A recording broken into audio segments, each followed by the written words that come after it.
layers of sustain sa kanilang lineup, but to provide more problems to the Farsa, to the Granger. Pressure, no?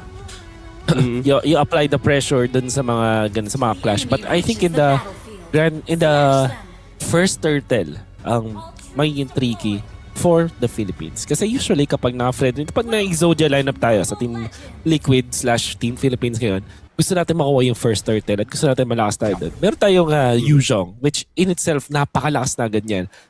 Kaya lang, itong Farsa and Fredrin, kapag kaharap na ang Baksha Lapu na may Eve na nakakuha ng ultimate, doon tayo magiging hirap, I would say. Yung pampalagkit nitong si Yehezkel on this Eve with the real world manipulation, with the crystals, is going to be a problem. Sama mo pa dyan yung anti-sustain na meron ng Baksha na talagang kinokontra itong revitalized playstyle natin mula kay De La Cruz.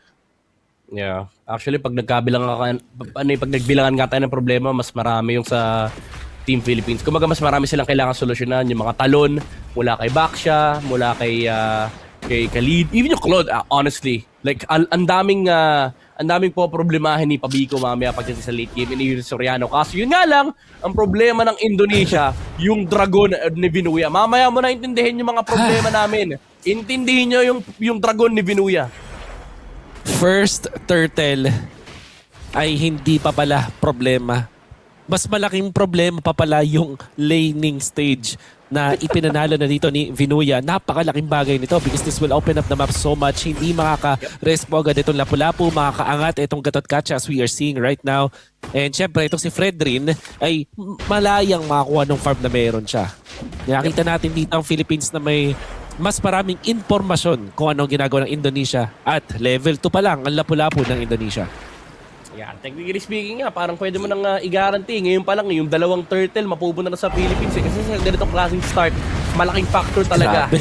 Yung may advantage yung Yuzhong early Black Dragon form. Oh my God. Nakaka-CCM yun kay Feed Vinuya and tumumba kagad si Chin. Hindi nirespeto, men. Hindi niya pinindot yung kanyang Tortoise Poisons. Yep. And number siya ng Petrify, Feathered Airstrike combo mula kay Pabico at kay Vinuya. Isn't it surprising na sa sobrang daming nating beses na panood, etong Dragon ni Vinuya at overall Team Liquid, hindi lang sa mga tournaments, pati na rin sa mga live stream ng dalawang mga players na to, I mean, ng Team Philippines, kapag nag-spawn yung turtle, alam mo na, expect mo na magda-dragon. But the fact that they have found etong si Baksha na ganun nilang kabilis gives them an advantage. At ngayon, pinapatumba na rin si Aranda. Pangalawang death ng Lapu-Lapung katapat nitong ating dragon mula sa Philippines. Hindi na mapigilan, nagwawala na. And kahit ilang beses natin ito napanood, Indonesia seems like hindi nila ganun kataas, nire-respeto ang potential ni Vinuya on this season.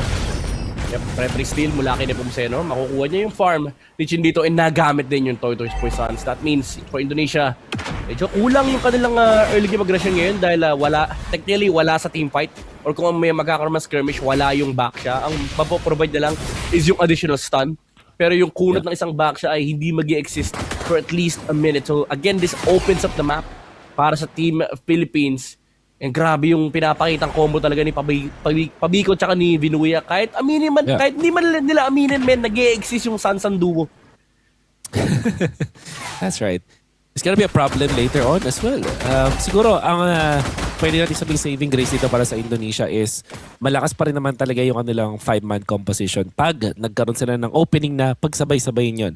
Ito lang talaga, hindi makaka-connect sa kanila itong Lapu-Lapu kasi either napapatay siya dun sa may top lane or kinakailangan niyang hawakan itong lane na to para lang makakuha siya ng farm for his team. They're trying to set up a trap para dun kay Vinuya. I doubt na kaagad itong Dragon. Parang gusto nilang subukan kaso si Vinuya sabi niya, sige punta kayo dito. Kaya ko kayo lahat kahit tatlo kayo magsama-sama kasi pipindutin nila yung ulti niya pero kailangan maghintay ng Team Philippines sa proper timing ng turtle objective and nasa harap na nga sila ng Pagong in Indonesia. They are getting zoned out by De La Cruz. Grabe yung lalim ng Gatot Kacha, men. Kahit yung Gatot hindi nila kayang harapan. Yeah. Despite the Baksha being countered the Gatot Kacha, Soriano? Grabe naman napakatapang to. But of course, alam nila na si Weedy ay hindi pa ganun kalaking threat. Forcing ang Flicker. Malaking bagay ang nawala sa Indonesia. Yep, and Pabico looking for another potential outplay. There is a conceal mula kay De La Cruz. Gusto nilang humanap ng punish si Hazekel. Alam niya, nandoon yung Farsa pero hindi mapipigilan ng Team Philippines. Pero their strike still takes out the Khalid. Hindi nirespeto yung pwesto ng Team Philippines. Wala siyang flicker, pero pinili niya magstay. Yeah. This is the problem you're facing kapag naglaro ka ng Khalid na hindi nag-snowball. Wala kang river control, so wala kang information sa kalaban. And ito, attempt number 2 sa pag-take down ng isang dragon. Napuwersa nga nila ang ultimate ni Vinuya, but they will not land a kill. Tinawag pa ng mga tropa dito. Blazing Duet mula dito kay Claude. Pero kaya papatayin. Mapapatay nila yung dragon. Pero sabi naman ni Vinuya, it takes 4. And tignan mo yung mapa. Yung 4 na miyembro ay napapanoy sa may taas dahil nakakuha ng Torres sa may baba. And mapapatay pa nila. Wow. Si Weedy. Pumusay na controlling the front lines. Makakalabas pa. Wow. Pabico, and pinaulanan ng bala at pati na rin ng Appraiser's Wrath mula kay Nepomuceno, pero nandoon yung damage reduction mula sa Tortoise Poison. Pero di pa katapos, De La Cruz. Oh my God. Providing the vision here para kay Baksha, and ito na yung madalas natin nakikitang laro ng Team Philippines, yung Exodia lineup Wolf. Nakikita na natin come to fruition. Yung tunay na bayani sino pa mo sa ino, nakita mo ba yung tinangke niya? Yung dash, dinashan niya, yung gumugulong na Baksha para hindi abutan si Pabico. Oh my God, what a true hero. Yeah? Grabe talaga, 4 na miyembro yung kailangan, hindi pa rin mamapatay. Revitalize, used by De La Cruz to save the Yuzong of Team Philippines. And nakakarami ng attempts itong Indonesia. They did succeed one time, pero sabi ni Vinuya, 1 is enough. It was a costly takedown dun sa may top lane. Napersa nga nila yung Dragon at Petrify, pero naubusan sila ng Torre. Ngayon, Turtle naman mapupunta sa Team Philippines after that failed attempt mula sa Indonesia dun sa may top lane. Gitna ang tina-target dito ng Team Philippines. Binubugaw agad yung Eve. But the defense from Indonesia is just too strong. Iba na lang ang pag-aalaanan ng atensyon ng Team Philippines.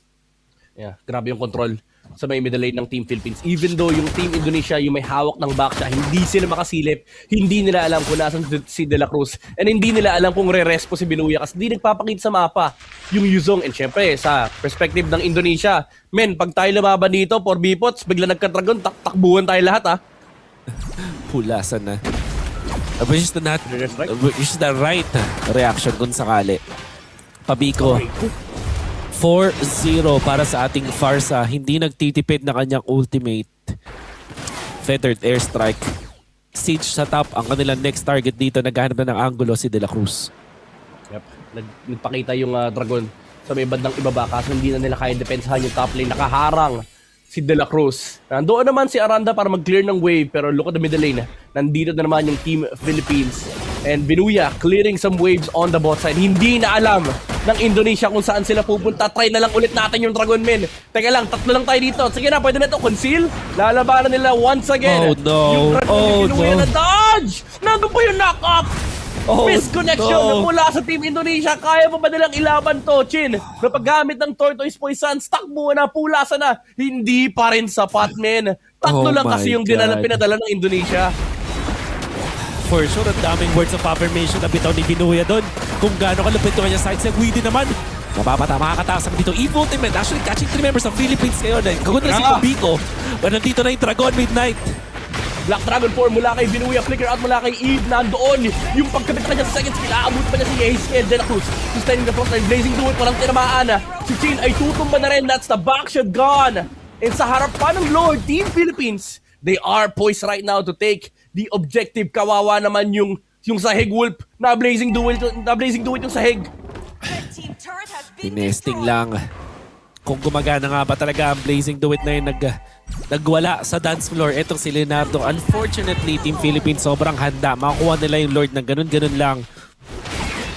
Yung init na pinakita ng Team Indonesia, nawala agad in game number 2 as they're missing the mark. In fact, Vinuya, oh my God. Talagang mapapasabi ka ng words of affirmation sa kalaban mo, ikaw si Vinuya.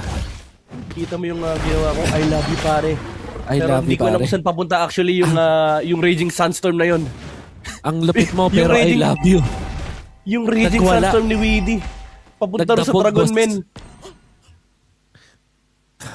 Grabe yan. I thought I've seen everything sa mundo ng MLBB. Marami pa pala tayong hindi nakikita Midnight. Oo, literal. Marami tayong hindi pa nakikita tulad ng mga Hellcurt picks, 'di ba, na medyo nagiging meta ngayon. Pero extra kita-kita naman ng Team Indonesia. Babagsak sa harap nilang base. Tinamaan si SJ pero walang ibang tinamaan. Makakapagdepensa pa naman ang Team Indonesia. Pero may Lord na nagmamarcha sa may ibaba.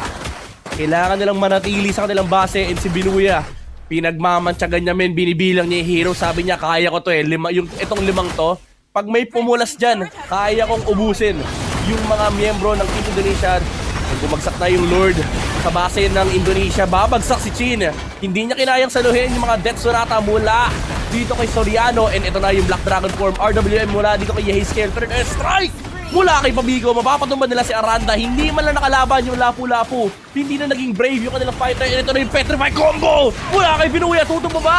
Enough na yun. Sabi niya, nagawa ko na yung trabaho ko. Base na ang target dito ng Team Philippines. Wala silang cannon. May cannon pa pala dito sa base ng Indonesia. Wala na si Leonardo. Basag. And Nepomuceno, gusto nilang tapusin tong laro na to. Galit na siya. Pero kaso, yun nga lang, wala silang minion wave. Nagadash. Fredrin makakalabas ba? Okay.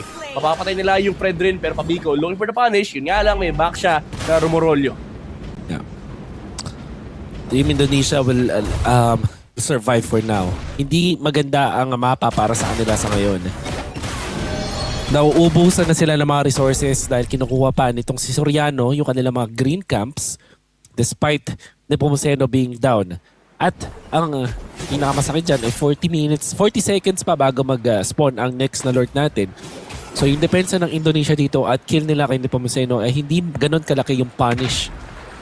So it's gonna be an uphill climb once again para dito sa Indonesia. Yeah. Literal na uphill climb, Ben, kasi kapag pumasok sila sa loob ng Lord Pit, makikita nila yung dragon.